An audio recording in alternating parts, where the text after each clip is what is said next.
ഇത് നമ്മുടെ തിക്കോടി കല്ലകത്ത് ബീച്ച്. വളരെ വിശാലമായ ബീച്ചാണ് തിക്കോടി കല്ലകത്ത് ബീച്ചിൽ. ഇവിടെ നിരവധി ആളുകളാണ് ഇവിടെ ഉല്ലസിക്കാൻ എത്തുന്നത്.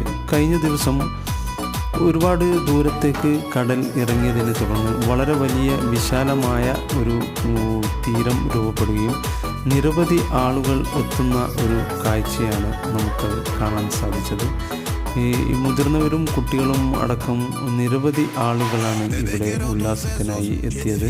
നിങ്ങൾക്ക് വീഡിയോയിൽ കാണുന്നത് പോലെ വളരെ വലിയ വിശാലമായ ബീച്ചാണ് അന്ന് രൂപപ്പെട്ടത്. മുഴുവൻ കല്ലുകളും പുറത്ത് കാണുന്ന രീതിയിലായിരുന്നു ഇവിടുത്തെ കാഴ്ചകൾ.